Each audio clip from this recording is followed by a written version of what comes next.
আসসালামু আলাইকুম, আমন্ত্রণ জানাচ্ছি মাই টিভি রাতের সংবাদে। আপনাদের সঙ্গে রয়েছে আমি কামরুন নাহরাজাদ স্বপ্না। শুরুতেই সংবাদ শিরোনাম। কঠোর লকডাউনে ঠুনকো অজুহাতে রাস্তায় বাড়ছে মানুষের পদচারণা। জেল জরিমানা আদায় করেও বন্ধ করা যাচ্ছে না বাইরে আসা। করোনায় আরও ১৯৯ জনের মৃত্যু, রেকর্ড ১১,৬৫১ জন শনাক্ত। ডেল্টা ভ্যারিয়েন্টের সামাজিক বিস্তারকে দুষছেন বিশেষজ্ঞরা।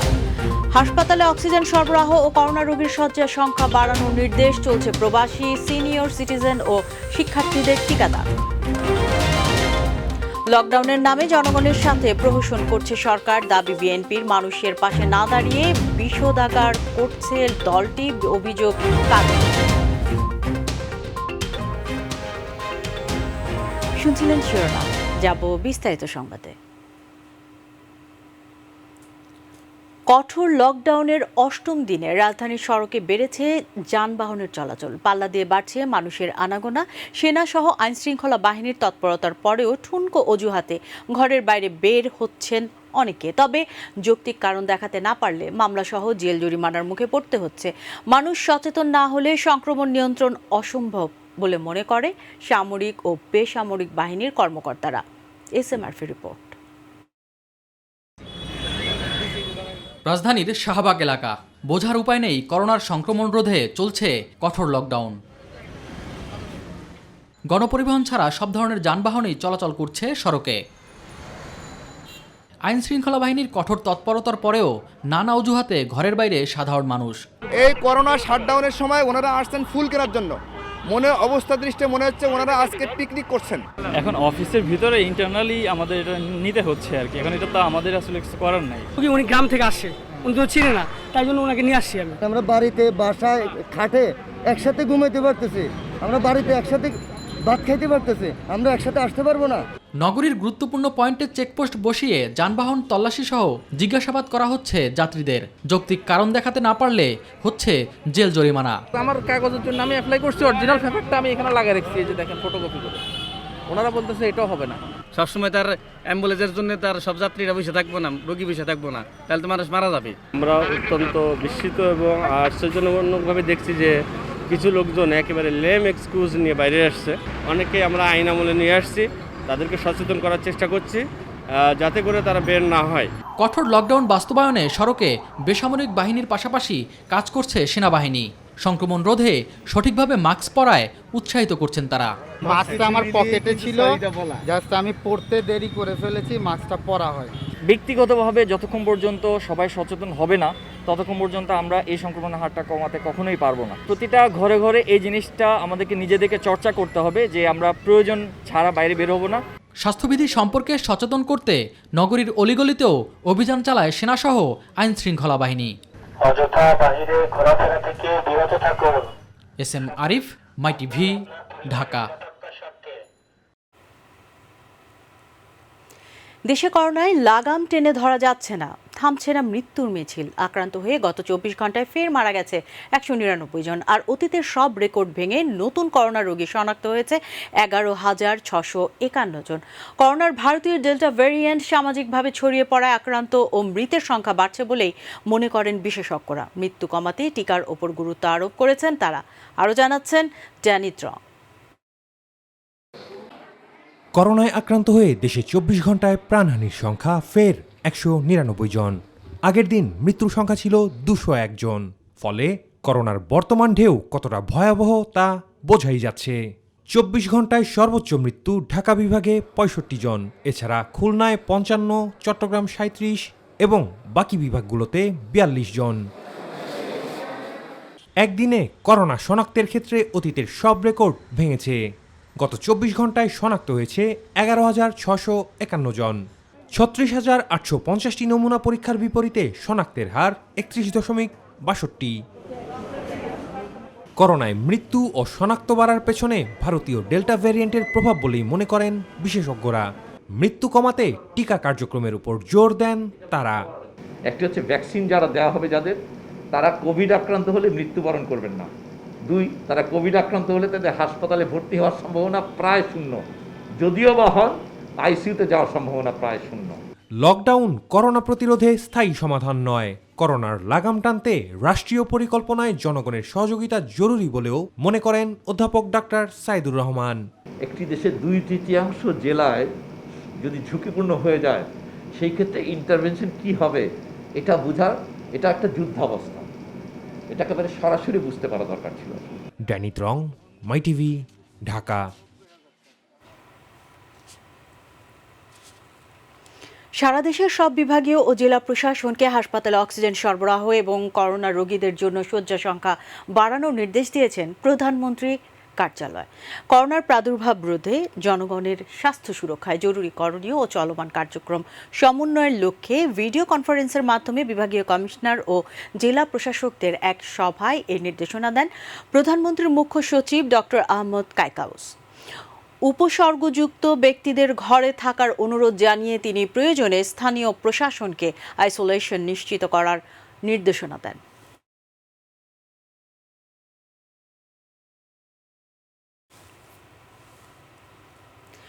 রাজধানীতে দ্বিতীয় দিনের মতো চলছে বিদেশ গমনিচ্ছুকদের করোনার টিকাদান কার্যক্রম। একই সাথে টিকা পাচ্ছেন সিনিয়র সিটিজেন সহ বিশ্ববিদ্যালয়ের শিক্ষার্থীরা। তবে লকডাউনের কারণে ঢাকার বাইরে থেকে আসা টিকা গ্রহীতারা মুখোমুখি হচ্ছেন নানা ভোগান্তির।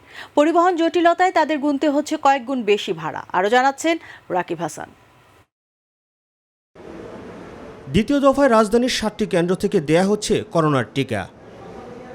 রাজধানীর বঙ্গবন্ধু শেখ মুজিব মেডিকেল বিশ্ববিদ্যালয়ের টিকা কেন্দ্রে ভ্যাকসিন গ্রহীতাদের ভিড় ছিল সকাল থেকেই। কেন্দ্রটি থেকে করোনার টিকা গ্রহণ অব্যাহত রেখেছেন বিদেশগামীরা। আমি সৌদি আরবে যাব, তো এই জন্য আমি প্রবাসী ক্যাটাগরি থেকে আজকে ফাইজারের প্রথম ডোজ টিকা নিচ্ছি। তো মেসেজ আসছে কালকে বিকালে, আজকে সকালে আসলাম। এখন সৌদি আরব যেতেছি, সৌদি আরব কুয়েতের জন্য ফাইজারের ভ্যাকসিন, তা আমরা এটা নিছি। বিদেশগামীদের অধিকাংশের বাড়ি ঢাকার বাইরে, তাই লকডাউনের কারণে টিকা নিতে ঢাকায় আসতে বিভিন্ন ভোগান্তির কথা জানান তারা। আমার বাড়ি নোয়াখালীর একেবারে প্রত্যন্ত অঞ্চলে মফস্বল এলাকায়। সেখান থেকে রাত 10:30 যখন আমরা মেসেজ পাই এত দূর দূরান্ত এলাকা থেকে লকডাউনের ভিতরে আসতে, আমরা অত্যন্ত ভোগান্তির ভিতরে পড়েছি। পথে পথে অনেক সমস্যা হয়েছে, যে আইতে দাউদখান্দির সময় গাড়ি আটকাইছে, তারপরে আমরা আটকানোর পরে আবার নামাই দিয়েছে, আবার আরেকটা বাইক দিয়ে আসছে, অনেক ভোগান্তি হয়েছে। এদিকে বিএসএমএমইউ কেন্দ্রে আজও টিকা নিয়েছেন শিক্ষার্থী সহ বিভিন্ন কোটার লোকজন। আমি আসলে স্টুডেন্ট ক্যাটাগরিতে টিকা নিয়েছি, শিক্ষার্থীদের যেহেতু সামনে ভার্সিটি খুলে দেবে। আমি দিয়েছি হচ্ছে বয়স 35 এর ক্যাটাগরিতে। টিকা নিয়েছেন সাবেক যোগাযোগ মন্ত্রী ব্যারিস্টার নাজমুল হুদা। আফটার অল এখন তো দিনকাল ভালো যাচ্ছে না, যেভাবে ভ্যারিয়েন্টটা প্রসার করছে এবং ডিফারেন্ট ক্যাটাগরিজের ভ্যারিয়েন্ট, সেখানে অনেকটা অনিশ্চয়তার মধ্যেই তো সবাই আছে। টিকাটা কিছুটা হলেও নিশ্চয়তা দিচ্ছে যে না, কিছুটা স্থায়িত্ব পাওয়া যাবে এর মধ্যে দিয়ে। সেদিক থেকে মেন্টাল স্যাটিসফ্যাকশনটা more important. Rakib Hasan, my TV, Dhaka.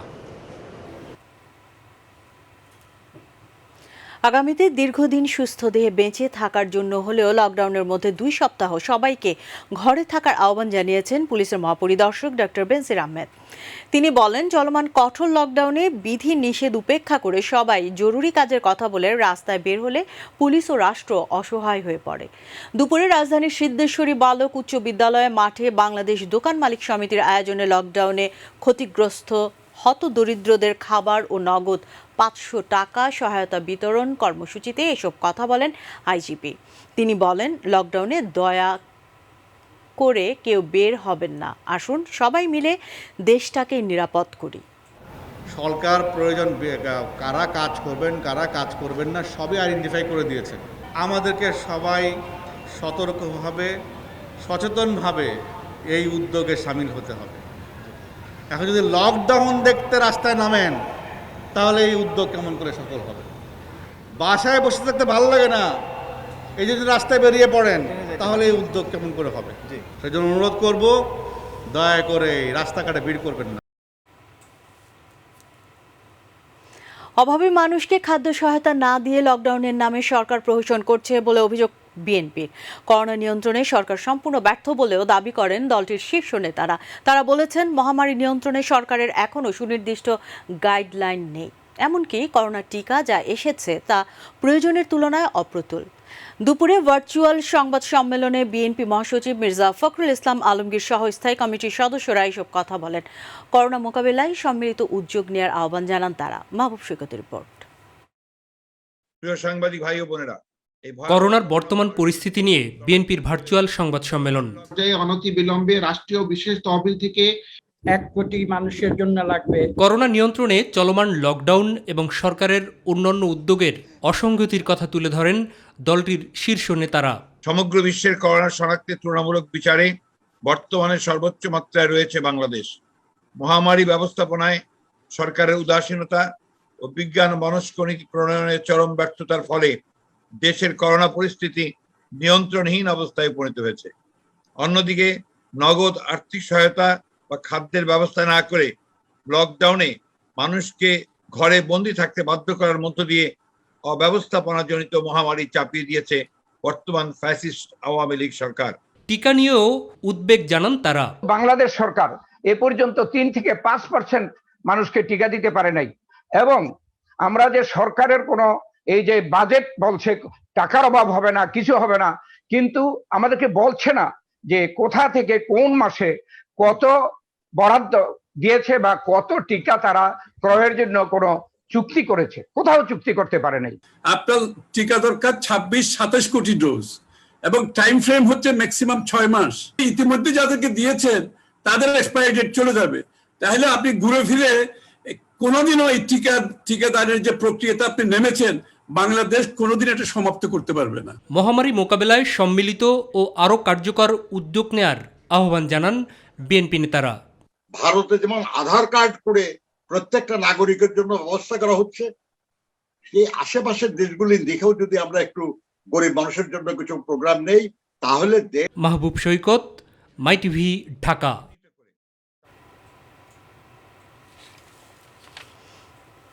Awami League হঠাৎ গজিয়ে ওঠা কোনো ভুঁইফোড় রাজনৈতিক সংগঠন নয়। দেশের প্রতিটি অর্জন দলটির হাত ধরেই হয়েছে। আওয়ামী লীগের সাধারণ সম্পাদক ওবায়দুল কাদের সকালে তার সরকারি বাসভবনের নিয়মিত ব্রিফিংকালে কথা বলেন। তিনি বলেন, বাংলাদেশ রাষ্ট্রের অস্তিত্বের সাথে আওয়ামী লীগের সম্পর্ক। যারা আওয়ামী লীগকে নিশ্চিহ্ন করার ষড়যন্ত্র করেছিল তারাই নিশ্চিহ্ন হয়েছে। জনগণ তাদেরকেই ইতিহাসের কাঠগড়ায় দাঁড় করিয়েছে। সেতুমন্ত্রী বলেন, বিএনপি এই দুঃসময়েও মানুষের পাশে না দাঁড়িয়ে সরকারের বিরুদ্ধে বিষোদাকার করে যাচ্ছে। বাংলাদেশ আওয়ামী লীগ হঠাৎ গজিয়ে ওঠা কোনো ভুঁইফোড় সংগঠন নয়। এদেশের মাটির গভীরে আওয়ামী লীগের শিকড়। ইতিহাস সাক্ষী, অতীতে আওয়ামী লীগকে যারা নিশ্চিহ্ন করার ষড়যন্ত্র করেছিল, বরং তারাই নিশ্চিহ্ন হয়ে গেছে।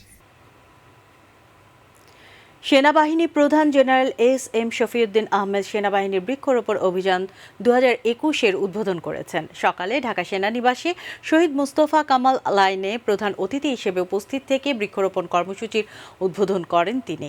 এ সময় সেনাবাহিনীর ঊর্ধ্বতন কর্মকর্তারা উপস্থিত ছিলেন।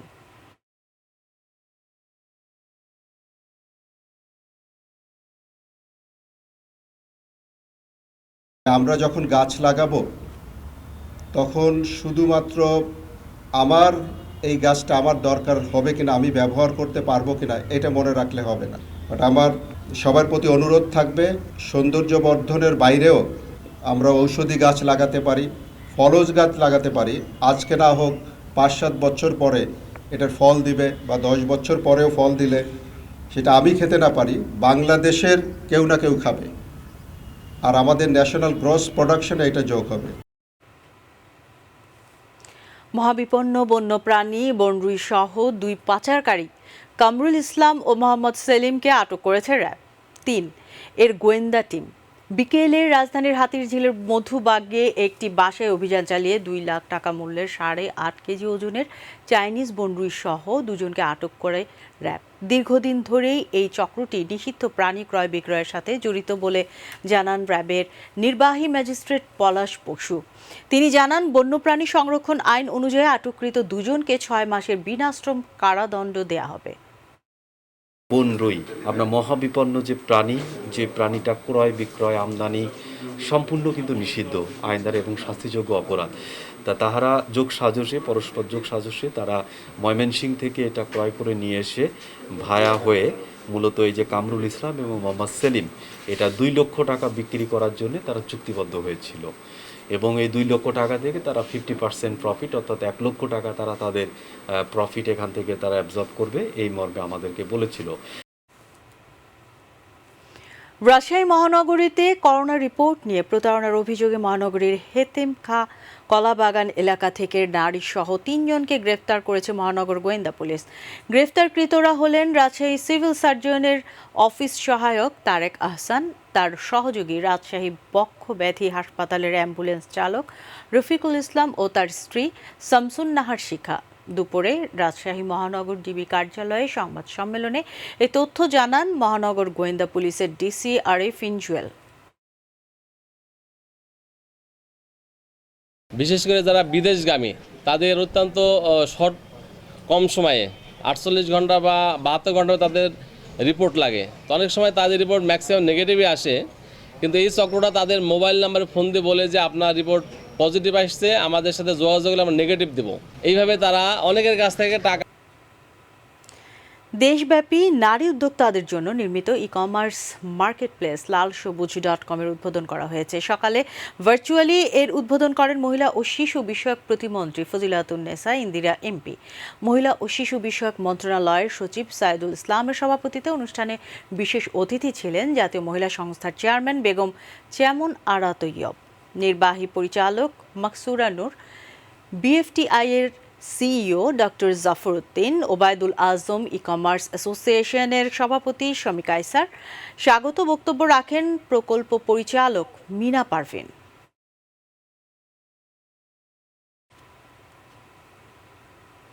করোনায় যশোর জেলার কর্মহীন দুস্থ ও অসহায় মানুষের জন্য 10 লাখ টাকার আর্থিক সহায়তা দিয়েছে যমুনা ব্যাংক ফাউন্ডেশন। আলহাজ নূর মোহাম্মদ ট্রাস্টের প্রতিষ্ঠাতা ও যমুনা ব্যাংক ফাউন্ডেশনের চেয়ারম্যান আলহাজ নূর মোহাম্মদের উদ্যোগে আর্থিক সহায়তার চেক যশোর জেলা প্রশাসক তমিজুল ইসলাম খানের কাছে হস্তান্তর করেন যমুনা ব্যাংকের খুলনার আঞ্চলিক প্রধান সাব্বির আহমেদ খান। যশোর জেলা প্রশাসন ও যমুনা ব্যাংকের ঊর্ধ্বতন কর্মকর্তারা এ সময় উপস্থিত ছিলেন।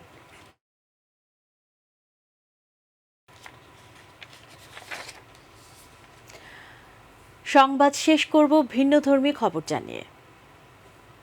মাত্র 10 মিনিটে কতটি হটডগ খাওয়া সম্ভব? 10টি, বড় জোর 20টি। কিন্তু যুক্তরাষ্ট্রের এক ব্যক্তি এই সময়ে 76টি হটডগ খেয়ে গড়েছেন নতুন বিশ্ব রেকর্ড। নিউ ইয়র্কে এক প্রতিযোগিতায় নেমে একসঙ্গে এতগুলো হটডগ খেয়ে নিজের গড়া আগের রেকর্ড ভেঙেছেন জয়ী চেস্টনাট। মার্জা মান্নানের রিপোর্ট। মাত্র 10 মিনিটে একটু দুটি নয়, পুরো 76টি হটডগ খেয়ে রেকর্ড গড়েছেন জয়ী চেস্টনাট, ভেঙেছেন নিজের গড়া আগের রেকর্ড। একই সাথে বিজয়ী হয়েছেন নাথান ইন্টারন্যাশনাল হটডগ ইটিং কন্টেস্টের এবারের আসরে। এই নিয়ে এই প্রতিযোগিতার 14টি আসরে জয় পেলেন জয়ী। প্রতি বছরই যুক্তরাষ্ট্রের নিউ ইয়র্কের কোনি আইল্যান্ডে বসে হটডগ খাওয়ার আন্তর্জাতিক এই প্রতিযোগিতা। দেশটির স্বাধীনতা দিবসের ছুটিতে এই প্রতিযোগিতার আয়োজন করা হয়। সেখানকার বিখ্যাত হটডগের দোকান নাথানসের উদ্যোগে বসেছিল বার্ষিক এই প্রতিযোগিতার আসর। আর সেই আসরেই নির্ধারিত সময়ে সব থেকে বেশি হটডগ খেয়ে জয় ছিনিয়ে নেন জয়ী।